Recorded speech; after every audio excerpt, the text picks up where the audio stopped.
जय हिंद दोस्तों। आज के इस वीडियो में मैं आपको बताने वाला हूँ इंडियन स्पेस रिसर्च ऑर्गेनाइजेशन में आई हुई वैकेंसी के बारे में। तो देखिए, इसरो यहाँ पर रिक्रूट करने वाला है असिस्टेंट, जूनियर पर्सनल असिस्टेंट, अपर डिविजनल क्लर्क और स्टेनोग्राफर को। ठीक है, और ये पूरी तरह department of space, government of India यानी कि भारत सरकार की नौकरी होने वाली है, परमानेंट। चलिए हम लोग आगे बढ़ते हैं, नोटिफिकेशन में क्या क्या दिया हुआ है। तो फर्स्ट ऑफ ऑल देखिए, यहाँ पर दिया हुआ है कि कितनी रहने वाली है असिस्टेंट्स की जोन वाइज वैकेंसी। अहमदाबाद में आपको रहेगा 27, रहने वाला 27, बेंगलोर में 26 और हैदराबाद में 13, 7 महेंद्रगिरी में 1, ये सब मिला के आपको दिल्ली में, न्यू दिल्ली में 1 और श्रीहरिकोटा में 32। तो आगे पूरा मैं डाल दूंगा नोटिफिकेशन, आप इसको पढ़ लीजिएगा डिस्क्रिप्शन में लिंक। ठीक है, तो चलिए अब हम लोग देख लेते हैं एडुकेशन क्वालिफिकेशन क्या रहने वाला है।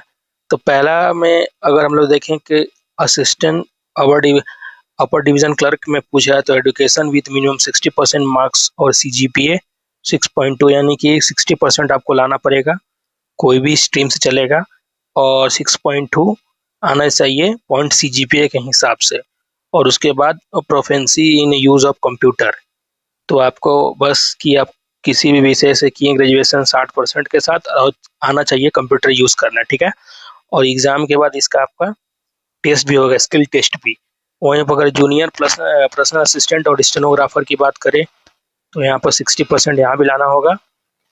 ठीक है, 60% के साथ साथ आप यहाँ पर जिसने डिप्लोमा किया है commercial secretarial practice with minimum, यहाँ भी 60%, और डिप्लोमा वाले भी यहाँ पर कर सकते हैं पार्टिसिपेट।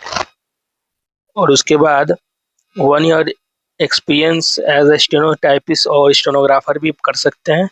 और उसके साथ साथ यहाँ पर स्टेनोग्राफर है तो आपको 60 वर्ड पर मिनट इन इंग्लिश, यानी कि इंग्लिश में 60 पर वर्ड आपको आना चाहिए, और साथ साथ कंप्यूटर भी आना चाहिए। तो इसमें ग्रेजुएशन भी करना है, टाइपिंग भी आना चाहिए और कंप्यूटर का यूज़ भी आना चाहिए। ठीक है, चलिए आगे बढ़ते हैं। और एज लिमिट की बात करें तो यहाँ पर 28 साल है, जो 16 तारीख 8वां महीना 2026 तक हो जाना चाहिए, और 31 साल OBC कैंडिडेट के लिए, और 33 हो जाएगा ST SC के लिए। ठीक है, तो आपको यहाँ पर रिजर्वेशन मिल रहा है एज का भी।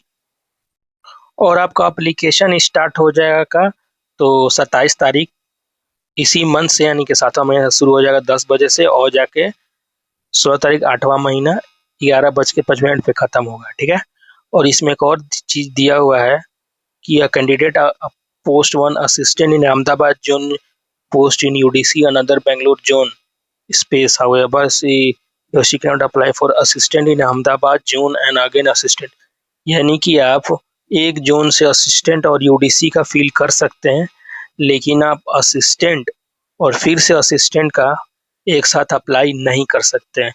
ठीक है, तो इसको थोड़ा देख लीजिएगा।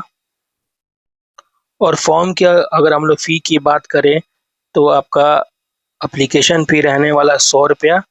ठीक है, लेकिन आपको 500 रुपया देना होगा, और वो एग्ज़ाम के देखिए फॉर पोस्ट ऑफ 500 देना होगा, और फिर सबके लिए 500 है 500।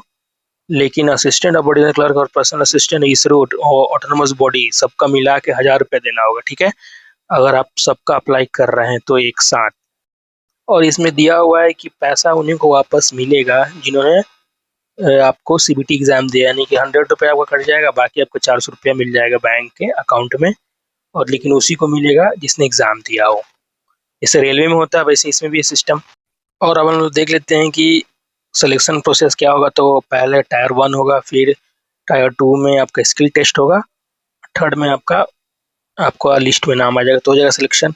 तो यहाँ पर रिटन टेस्ट की बात करें तो देखिए 88 यहाँ पर वेन्यू दिया हुआ है, तो देख लीजिए यहाँ पर सारे कितने सारे, सब लगभग हर सिटी का नाम है, जैसे कि अहमदाबाद, बेंगलुरु, और यहाँ पर पटना भी है, रांची भी है, और वाराणसी, विजयवाड़ा, और ये सब सारे मतलब लगभग हर सिटी में एग्ज़ाम सेंटर दिया हुआ है।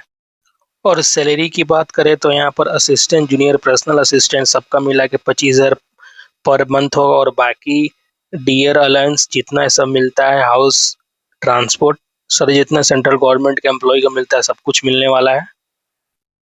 और यहाँ पर नीचे दिया हुआ एग्जाम पैटर्न, तो एग्जाम पैटर्न की बात करें तो जनरल इंग्लिश का 50 सवाल आएगा 50 मार्क्स का, मैथ आएगा 50 नंबर 50 का, और रीजनिंग आएगा 50 मार्क्स 50 क्वेश्चन, और जनरल 50 क्वेश्चन 50, यानी कि 150 मिनट में आपको 200 क्वेश्चन बनाना है।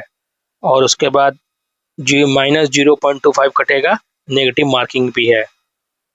ये सिलेबस हो गया असिस्टेंट एंड यूडीसी का। और यहाँ पर अगर हम जेपीए और स्टेनोग्राफर की बात करें तो 100 मार्क्स का इंग्लिश, 50 नंबर का रीजनिंग, क्वांटिटेटिव 50, और जिसको मिला के आपको 200 नंबर यहाँ भी हो रहा है, और 150 मिनट, लेकिन यहाँ पर इंग्लिश का वेट ज़्यादा है और इसमें मैथ नहीं आएगा। ये जैसे कि सीजे सब एग्जाम होता है ना एसएससी का, वैसे ही सेम है। तो मेरी राय में ये फॉर्म सब अप्लाई कर सकते हैं, स्पेशली जो एसएससी सीजीएल का आप अगर तैयारी कर रहे हैं तो इस फॉर्म को अप्लाई कर सकते हैं, अच्छा मौका है आपको इसरो ज्वाइन करने का। ठीक है, बहुत लोग का ड्रीम होता है, तो आप इसको अप्लाई कीजिए, और पूरा नोटिफिकेशन मैं डाल दूंगा डिस्क्रिप्शन में। Thank you for watching this video, और प्लीज सपोर्ट दिखाइए।